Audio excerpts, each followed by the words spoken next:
Hello everyone. आज हम लोग वैद्युत स्थैतिकी का जो फर्स्ट चैप्टर है, विद्युत आवेश एवं क्षेत्र, उसका अंतिम टॉपिक करने वाले हैं। थ्योरी यहाँ कंप्लीट हो रही है। इसके बाद हम लोग क्वेश्चन करेंगे, एनसीईआरटी क्वेश्चन करेंगे, कुछ और बुक से क्वेश्चन करेंगे। इम्पॉर्टेंट यहाँ इस चैप्टर से आए हुए जो सवाल हैं, long answer question, short answer question, objective, ये सब हम लोग करेंगे अगले वीडियोस में। क्लास शुरू करें उसके पहले थोड़ा सा एक बात करें आप लोगों से। जिसे मैंने एक छोटा सा वीडियो बनाया था कि हम लोग लाइव क्लास कैसे स्टार्ट करें। उसके लिए उस वीडियो में बताया गया था कैसे आपको जो कनेक्ट होना है। आज एक ट्रायल क्लास था, 4 बजे से मैंने बताया था 4 PM एक ट्रायल क्लास लिया जाएगा। तो कुछ लोगों ने ज्वाइन किया उस क्लास को, बहुत अच्छा रहा। आवाज़ ठीक ठाक आ रही थी, लेकिन कुछ समस्याएं भी आ रही थी। समस्याएं क्या आ रही थी कि जिनका नेटवर्क अच्छा नहीं था, मान लीजिए कोई गांव में है, कोई कहीं है, हम भी तो गांव ही में हैं, बट यहाँ कुछ काम चल जा रहा था, कुछ लोगों के साथ नेटवर्क अच्छा नहीं था, तो उनका बार बार डिस्कनेक्ट हो जा रहा था। एक समस्या आ रही है। तो ठीक है, हम लोग प्रयास करेंगे बेहतर करने के लिए। और लेकिन एक चीज़ समझ में आ रही है कि ये जो YouTube का वीडियो का अपलोड करने का सिलसिला है, ये तरीका है, इसको हम लोग कंटिन्यू करते हैं। एक चैप्टर हम लोगों ने कंप्लीट कर लिया इस YouTube पे। वैद्युत स्थैतिकी का जो पहला चैप्टर है, विद्युत आवेश एवं क्षेत्र, हर टॉपिक का वीडियो कंप्लीट हो रहा है। अंतिम टॉपिक का वीडियो आज हम लोग डालने जा रहे हैं। ठीक है, उसके बाद हम लोग क्वेश्चन करेंगे। तो आज हम लोग क्या पढ़ेंगे, तो अभी हम लोग गॉस के प्रमेय का अनुप्रयोग पढ़ रहे हैं। गॉस के प्रमेय की सहायता से विद्युत तीव्रता निकालना 2-3 पढ़ चुके हैं। जैसे बिंदु आवेश का पढ़े, फिर अनंत लंबाई के तार का पढ़े। एक आज पढ़ेंगे अनंत विस्तार के आवेशित समतल चादर के कारण तीव्रता। अनंत विस्तार मतलब क्या? बहुत चौड़ा हो, बहुत लंबा हो, चादर हो, उस पर अगर आवेश वितरण हो और आवेश वितरण एक समान हो, तो उससे नजदीक किसी बिंदु पर तीव्रता कितनी होगी, इसका व्यंजक निकालना होगा। कैसे निकालेंगे? जैसे मान लीजिए ये एक सीट है, ये आवेशित सीट है, जैसे इस पर आवेश फैला हुआ है।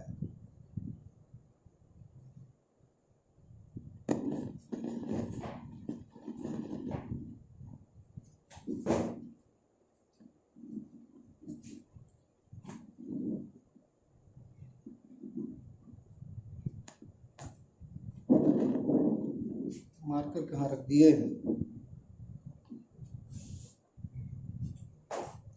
तो ये जो सीट है, आवेश अगर देंगे तो दोनों तरफ आवेश आ जाएगा। एक सेकंड, मार्कर देखते हैं, जैसे मार्कर कहीं रख दिया चल रहा था, इसमें इंक डालना होगा यहाँ पर। तो ये आवेश जो है दोनों तरफ होगा। ये अनंत लंबाई चौड़ाई का है, तो है दिख तो रहा है छोटा, बट अनंत चौड़ाई क्या है, अनंत लंबाई क्या है। अब क्या है, इसके नजदीक मान लो यहाँ पर कहीं पर भी हमको तीव्रता निकालनी है, तो कैसे निकालेंगे? तो मैंने आप लोगों को तरीका बताया है, स्टेप्स बताए हैं कि कैसे निकालते हैं। गॉस का प्रमेय का उपयोग करके तीव्रता कैसे निकालते हैं। तो जिस बिंदु पर तीव्रता निकालनी हो, उस बिंदु को घेरेंगे, बंद सतह द्वारा घेरेंगे। एक बात ध्यान रखिए, इसमें है कि नजदीक कोई दूरी नहीं दिया है, क्योंकि यहाँ निकाले या यहाँ निकाले, तीनों किसी भी बिंदु पर तीव्रता बराबर आएगी। अब आपके मन में सवाल उठ रहा होगा कि आवेश से हम दूर जाते हैं तो तीव्रता घटती है, बराबर कैसे रहेगी? तो सही बात है, आवेश से दूर जाने पर चूंकि फॉर्मूला होता है E = kq/r², r बढ़ेगा तो E घटेगा। अब देखिए, जब हम यहाँ पर थे, इस नजदीक पर, इतना दूर में जो आवेश था ना, उसी का प्रभाव यहाँ पर था। आवेश कम था, दूरी कम थी, तो दूरी कम थी तो आवेश भी कम था, ई का मान 5 था। अब क्या हुआ, हम यहाँ आ गए तो यहाँ पर आवेश का प्रभाव ज्यादा होगा, ज्यादा दूर का आवेश यहाँ प्रभावित करेगा। जैसे मान लीजिए कि हम बोर्ड पर देखें, एकदम सट कर देखेंगे, हमको इतने दूर का दिखाई पड़ेगा, थोड़ा सा और दूर जाएंगे तो यहाँ तक का दिखाई पड़ेगा, आप लोग को पूरा बोर्ड दिखाई पड़ रहा होगा। तो जितना हम दूर जाएंगे आवेश का जो एरिया है वो बढ़ते जाएगा, मतलब आवेश बढ़ते जाएगा। आवेश बढ़ेगा और आर भी बढ़ रहा है तो ये नहीं बढ़ेगा।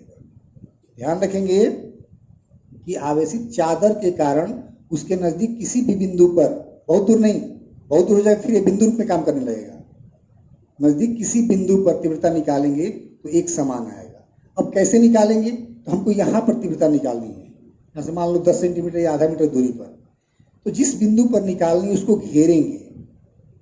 घेरने के लिए क्या बनेगा, यहाँ पर सर्कल बनेगा। क्या बनेगा, सर्कल, वृत्त।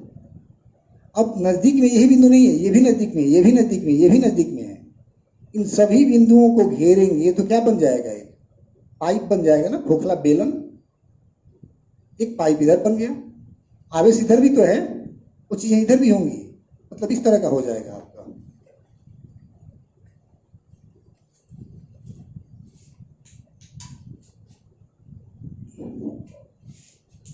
इसका गॉसियन सतह इस तरह का हो जाएगा।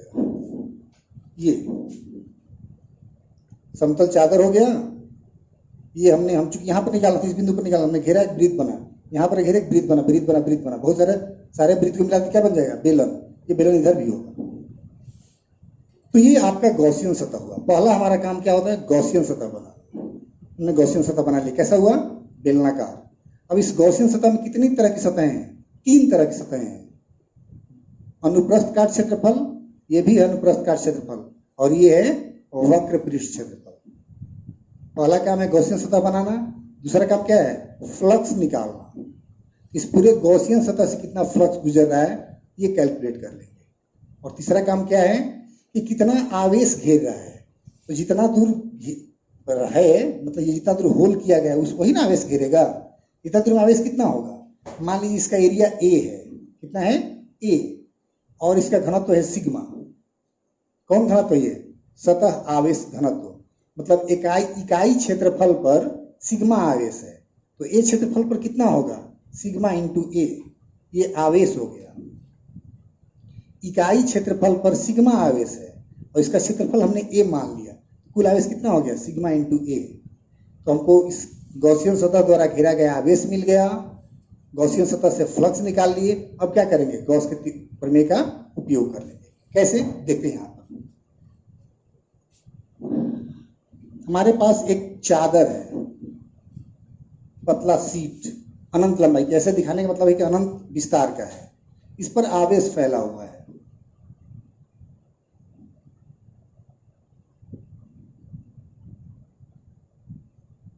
इस पर आवेश फैला हुआ है। अब इसका गॉसियन सतह हमने बनाया, अभी कैसा बना था, बेलनाकार, ऐसे दोनों तरफ बनेगा। तो हमने एक गॉसियन सतह इसका बनाया।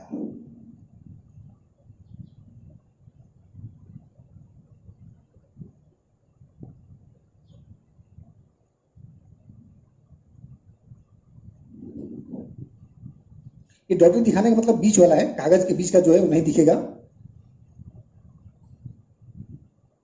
हम इसका क्षेत्रफल ए मान लिए, ठीक है। इसका क्षेत्रफल सदिश क्या होगा, ds1, इस डायरेक्शन में होगा। इसका कितना होगा, इसको ds2 कर लिए, दोनों वक्र हो गया, अनुप्रस्थ काट हो गया। अब ये वक्र पृष्ठ क्षेत्रफल है, वक्र पृष्ठ क्षेत्रफल का एक छोटा सा भाग यहां पर ले लिया,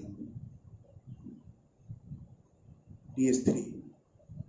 क्षेत्रफल सदिश की दिशा तल के लंबवत होती है, जैसे ये बेलन है, इसका सदिश क्षेत्रफल सदिश से कहाँ होगी, तल के लंबवत, इसका कहाँ होगी, तल के लंबवत। हमने तल के लंबवत ये ले लिया, ठीक है। अब विद्युत क्षेत्र की बात करते हैं। यहाँ पर विद्युत क्षेत्र की दिशा क्या होगी, जैसे ये कागज आवेश है, यहाँ पर तीव्रता निकालोगे तो कहाँ होगी, धन आवेश, आवेश से दूर की ओर, मतलब इस दिशा में विद्युत तीव्रता का मान होगा। अगर यहाँ निकालोगे तो कहाँ होगा, दूर की ओर, इससे दूर की ओर, प्लस आवेश है। इस डायरेक्शन में होगा। यहां निकालिएगा तो क्या होगा, यहां भी तो यही होगा। यहां पर थीटा कितना है, ई और डी एस दोनों एक ही दिशा में है, 0 डिग्री। ई और डी एस दोनों एक ही दिशा में, कितना, 0 डिग्री। और यहां पर कितना हो जाएगा, 90 डिग्री। हमारे पास 3 सतहें मिली, अनुप्रस्थ काट क्षेत्रफल, अनुप्रस्थ काट क्षेत्रफल और वक्र पृष्ठ क्षेत्रफल। इसमें पूरा नहीं है, ये डीएस छोटा सा है, डीएस छोटा सा एक भाग है ए का। अब डीएस को इंटीग्रेट करें तो क्या हो जाएगा, ए हो जाएगा। डीएस को इंटीग्रेट करेंगे तो ए हो जाएगा। ठीक है,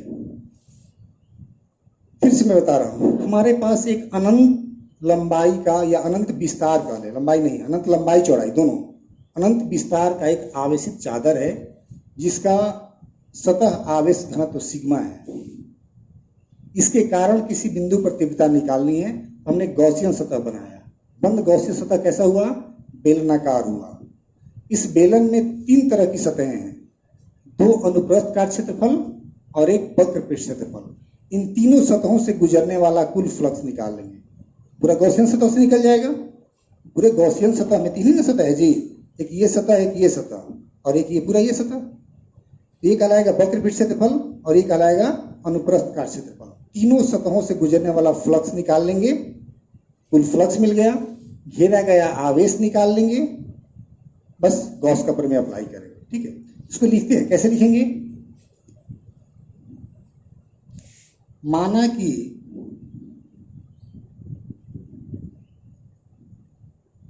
किसी अनंत विस्तार के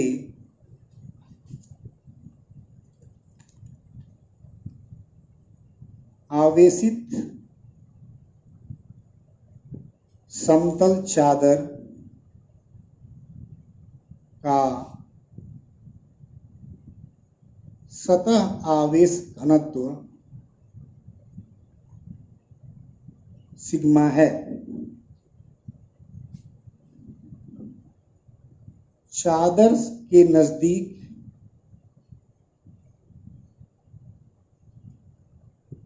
किसी बिंदु पर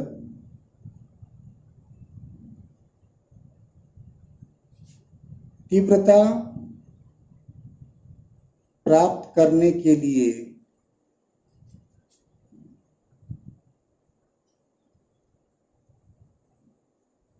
एक गाउसियन सतह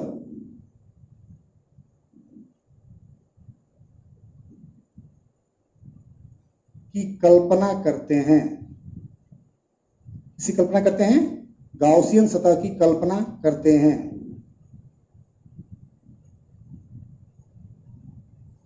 जो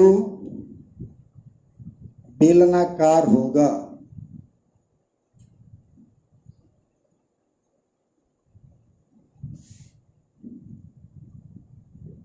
ठीक है, हमने गॉसियन सतह बनाया, कैसा बना होगा, बेलनाकार। अब देखिए 2-3 चीजें चाहिए। गॉसियन सतह बन गया, अब गॉसियन सतह द्वारा घेरा गया आवेश चाहिए, गॉसियन सतह से गुजरने वाला फ्लक्स चाहिए। तो गॉस का प्रमेय लागू कर देंगे। गॉस का प्रमेय क्या है, किसी बंद सतह से, उसी को गॉसियन सतह कहते हैं, किसी बंद सतह से गुजरने वाला कुल विद्युत फ्लक्स उस सतह द्वारा घेरे गए कुल आवेश बटा में एप्सिलॉन नॉट के बराबर होता है। तो हम यहां पर लिख लेंगे, गाउसियन सतह द्वारा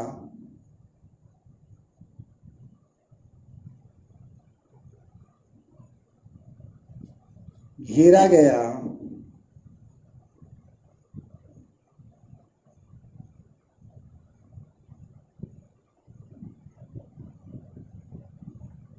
कुल आवेश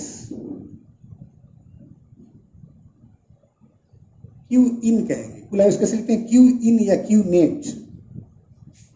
तो इकाई क्षेत्रफल पर कितना आवेश है, सिग्मा, उसी को घनत्व कहते हैं, हम लोग पढ़े हैं। सिग्मा आवेश घनत्व है। आवेश घनत्व का मतलब होता है इकाई क्षेत्रफल का आवेश। इकाई क्षेत्रफल का आवेश सिग्मा है और इस गॉसियन सतह का क्षेत्रफल कितना है, ये आपका गॉसियन सतह था ना, ये इसका आवेश क्षेत्रफल कितना है, ए। तो कुल आवेश कितना हो गया, सिग्मा इंटू ए, सिग्मा इंटू ए। समीकरण हमको गॉसियन सतह द्वारा घेरा गया आवेश मिल गया। अब क्या चाहिए? अब आपको चाहिए गॉसियन सतह से गुजरने वाला कुल फ्लक्स।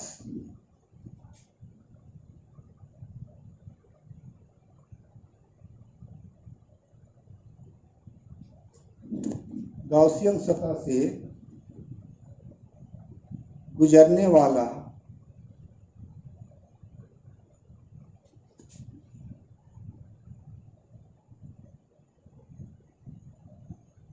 कुल फ्लक्स, गुजरने वाला कुल फ्लक्स, उसको फाई कह रहे हैं। पूरा फ्लक्स, कुल फ्लक्स की बात करते हैं, सीधे एक ही बार निकालते हैं। हमारे पास तीन क्षेत्रफल है, तीन सतह हैं, DS1, DS2, DS3। तो लिखेंगे तीनों जगह तीव्रता क्या है? ई सब जगह बराबर है। चूंकि हमने बताया कि चादर के नजदीक कहीं भी तीव्रता एक समान होती है, बाद में वही आएगा। E dot DS1 close surface integral plus E dot बंद सतह से निकालने का ही फॉर्मूला है हमारा, ई DS सतह समाकलन प्लस ई डॉट DS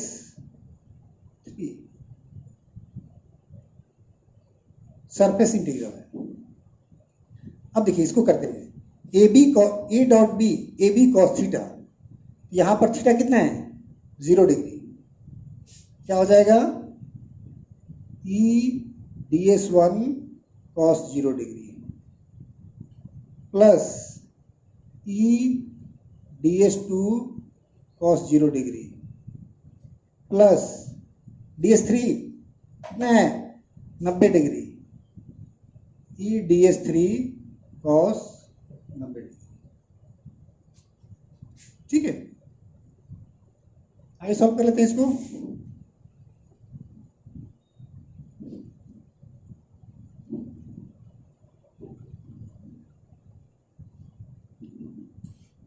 कोई दिक्कत यहां तक? चलिए, तो फाई कितना मिल गया?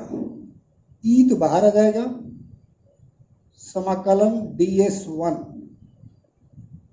प्लस इसमें भी ई बाहर आ जाएगा, समाकलन बंद समाकलन DS2, अब वेक्टर नहीं रहेगा, प्लस cos 90 कितना होता है? 0। तो जब ये 0 होगा, पूरा 0 हो जाएगा, ये टर्म ही गायब हो जाएगा। ठीक है, तो दिक्कत? फाई कितना मिल गया? ई DS1 का समाकलन करेंगे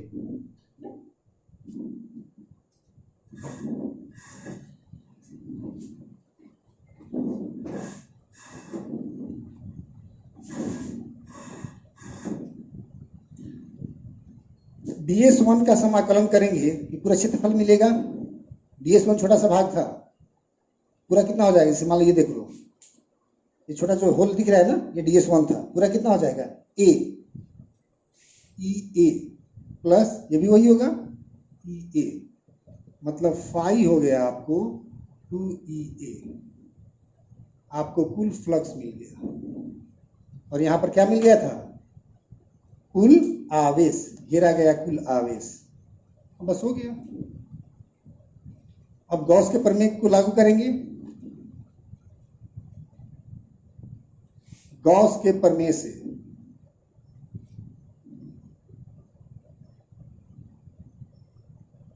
गॉस का प्रमेय क्या है?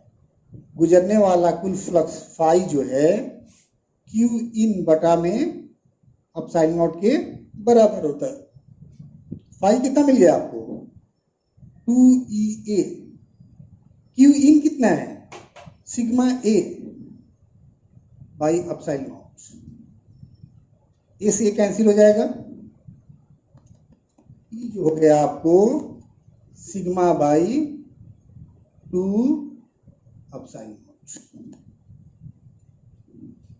आ गया, E equal to sigma by 2 epsilon.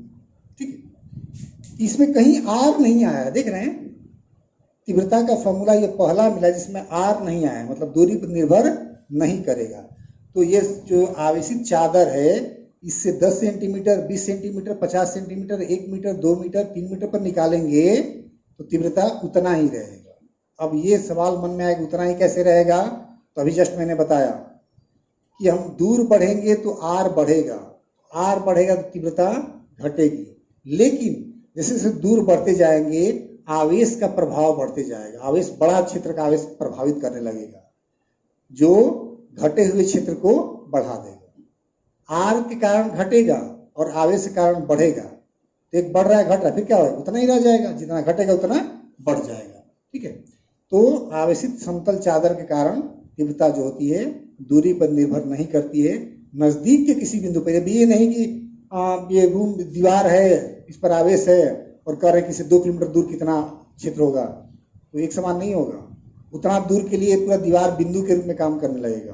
ठीक है, नजदीक की बात करेंगे हम लोग कि कोई समतल आवेशित चादर से बोर्ड है, बोर्ड से यहाँ निकाले यहाँ निकाले यहाँ निकाले या यहाँ निकाले, हर बिंदु पर तीव्रता क्या होगी, बराबर होगी। ठीक है, इसी में एक और आता है, ये समतल चादर में होकर एक चालक होता, मोटा होता, जैसे ये देखो ये एक चालक है, मेटल है, इस पर आवेश दिया हुआ है, तो इसके लिए तीव्रता कितनी होगी। इसका जब गॉसियन सतह बनाएंगे ना तो एक ही बाहर आएगा, एक तो इसके अंदर रह जाएगा, बाहर नहीं कर पाएगा। ठीक है, तो वहां पर जो ये होगा एक ही होगा, टू ये नहीं आएगा, क्या आएगा, ई ए, मतलब ये आएगा केवल, ये टू नहीं रहेगा, क्या होगा, सिग्मा बाई एप्सिलॉन नॉट। जब चालक प्लेट हो, ये सीट है ना, पतला चादर है और मोटा प्लेट हो कोई, उसके लिए उस पर आवेश हो तो उसके लिए कितना आएगा, सिग्मा बाई एप्सिलॉन नॉट। ध्यान रखेंगे, दोनों का पूछता है सिग्मा बाई, उसका भी उपयोग करेंगे हम लोग, कभी जरूरत होगा तो सवाल मिलेगा। तो पतला सीट हो सिग्मा बाई 2 एप्सिलॉन नॉट, और मोटा चालक हो, कंडक्टर हो, से कोई किताब है कंडक्टिंग, जैसे ये किताब है, ये मान लो कोई मेटल का प्लेट होता, इस पर आवेश होता तो यहाँ पर कितना होता, इसका जब गॉसियन सतह बनाएंगे ना तो इसके बीच में रह जाएगा, ये पार नहीं कर पाएगी, इससे फ्लक्स नहीं जाएगा, फ्लक्स केवल इसी एरिया से जाएगा, इससे तो जाएगा नहीं, जाएगा जब भी जाएगा कहाँ से, अनुप्रस्थ काट से जाएगा, एक अनुप्रस्थ काट इसके अंदर रह गया, एक ही से न जाएगा, तो क्या होगा, ये होगा, टू ये न ये होगा। तो ये आपको अंतिम टॉपिक है जो इंपॉर्टेंट, जो एग्जाम में पूछता है। हमने गॉस के प्रमेय में 3 पढ़ लिया, एक्चुअली यही तीनों नहीं 2 ही कही है, 2 कौन कौन, एक अनंत लंबाई के छड़ वाला पढ़े थे, इस छड़ पे तार पर आवेश फैला हुआ है तो आर दूरी पर कितनी तीव्रता होगी, ये पूछता है, या फिर ये पूछता है। क्वेश्चन पूछेगा कैसे, तो अभी तक का जो क्वेश्चन पूछा है वो आप लोग को नोट करके, कागज पर नोट करके आपके व्हाट्सएप ग्रुप में दे दिया जाएगा, आप उसको सॉल्व करेंगे, जो लगेगा समस्या, जिस सवाल में समस्या लगेगी तो समझ में नहीं आ रहा है या सर ने नहीं पढ़ाया है, तो आई थिंक मुझे इतना विश्वास है कि आप अपना क्वेश्चन बैंक देखें, इस चैप्टर से आया हुआ सवाल, एक भी ऐसा सवाल नहीं होगा जिसका डिस्कशन अभी तक क्लास में नहीं हुआ, सारे सवाल को हम लोगों ने डिस्कस कर लिया, इससे बाहर नहीं जाएगा। तो जो वीडियो में आप लोगों को पढ़ा दिया गया उतना तैयार कर लेते तो एग्जाम के लिए और आपको कुछ सोचने की जरूरत नहीं है, 12th के एग्जाम के लिए तो बिल्कुल सोचने की जरूरत नहीं है।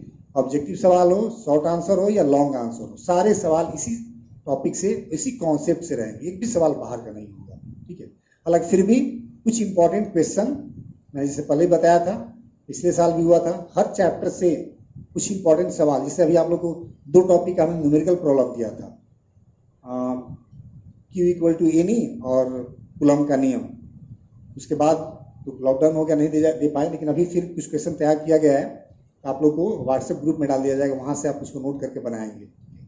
तो अगले क्लास में, अगले वीडियो में पहले हम एनसीईआरटी बनाएंगे, क्योंकि एनसीईआरटी बनाने से क्या होगा कि एनसीईआरटी को सॉल्व करने से और जो आपका कॉन्सेप्ट है क्लियर हो जाएगा, क्योंकि एनसीईआरटी एक ऐसी किताब है, एक रिसर्च बुक है, वो उसमें इतना ज़्यादा कुछ, शॉर्ट में इतना ज़्यादा कुछ लिखा हुआ है, उससे ज़्यादा कुछ है ही नहीं, और हर एक सवाल अलग अलग कॉन्सेप्ट पर है, जो अभी तक हम लोग कॉन्सेप्ट पढ़े हैं सारा कॉन्सेप्ट यूज हो जाएगा। ठीक है, तो फिर से मैं एक बार कहूँगा कि आप लोग एक बार एनसीईआरटी का जो क्वेश्चन का ये है पेज है, उसका फोटो लेके डाल दीजिएगा। एक लड़के ने डाला था बट हमको लगता है कि मिस हो गया है और डिलीट हो गया है, तो आप लोग फिर से डाल दीजिएगा, क्योंकि मेरे पास यहाँ पर किताब नहीं है एनसीईआरटी वाली, गांव पर किताब नहीं ला पाए थे, तो आप लोग उसका फोटो डाल दीजिएगा और अगले वीडियो में हम लोग क्वेश्चन करेंगे। ठीक है, एक बार फिर से बता दें हमने इस चैप्टर में क्या क्या पढ़ा, आप लोग रिकॉल करेंगे, कॉपी पे नोट किए ही होंगे सब कुछ। पहला चैप्टर जो है हमारा है विद्युत स्थैतिकी में, पहला चैप्टर है विद्युत आवेश एवं क्षेत्र। इसमें हमारा जो इंपॉर्टेंट मेन टॉपिक है, हमने क्या क्या पढ़ा। सबसे पहले पढ़े आवेश के बारे में कि आवेश क्या है, इसके गुण क्या है। फिर हमने आवेश वितरण के बारे में पढ़ा कि आवेश वितरण किस तरह का हो सकता है। वहीं पर पढ़े थे कि वस्तुओं को कैसे आवेशित कर सकते हैं।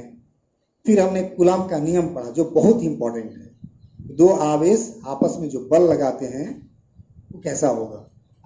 उससे ये आया कहाँ से था, ये आया था आवेश के गुण से। कि आवेश के गुण में एक गुण पढ़े थे आकर्षी एवं प्रतिकर्षी गुण। समान आवेश में क्या होता है, आकर्षण की प्रतिकर्षण। प्लस प्लस में क्या होगा, प्रतिकर्षण। माइनस माइनस में प्रतिकर्षण, प्लस माइनस में आकर्षण। ये बल लग रहा था, कितना बल लगता है किसने बताया, कूलाम ने बताया। फॉर्मूला क्या था बल का, 1/4πε0 Q1 Q2/r²। ठीक है, फिर हमने देखा कि बहुत सारे आवेश हों तो बल कितना लगेगा, बहुल आवेशों के बीच बल, जिसको हमने अध्यारोपण सिद्धांत भी कहा था। फिर विद्युत तीव्रता के बारे में बात की, विद्युत तीव्रता क्या होती है, विद्युत तीव्रता का व्यंजक क्या होता है, विद्युत क्षेत्र क्या होता है पहले पढ़े थे। बहुल आवेशों का तीव्रता क्या होगी ये पढ़े। उसके बाद फिर हमने पढ़ा था द्विध्रुव के बारे में, द्विध्रुव क्या होता है, द्विध्रुव आघूर्ण क्या होता है, और द्विध्रुव के लिए विभिन्न बिंदुएं कौन कौन से होते हैं, अक्षीय बिंदु, निरक्षीय बिंदु और अन्य बिंदु हमने पढ़ा था। फिर हम लोग पढ़े हैं उन बिंदुओं पर तीव्रता निकालना, अक्षीय बिंदु पर कितना होगा, निरक्षीय पर कितना होगा और अन्य पर कितना होगा। किसी को याद है, रिकॉल कर पाएंगे आप। अक्षीय पर क्या होता है 1/4πε0 2p/x³ और निरक्षीय पर यही होगा p/x³, उसके आधा होता है। अक्षीय के आधा होता है निरक्षीय पर, और अन्य पर क्या होता है 1/4πε0 p/x³ √3 cos² θ +1। ठीक है, फिर हमने देखा कि अगर द्विध्रुव विद्युत क्षेत्र में रखा हुआ है तो उस पर बल आघूर्ण काम करेगा। उसका एक फॉर्मूला आया था टाउ = P×E।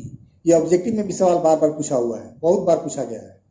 किसी विद्युत क्षेत्र में रखे गए विद्युत द्विध्रुव पर लगने वाला बल आघूर्ण, 4 ऑप्शन दे देगा। क्या आता है टाउ = P×E।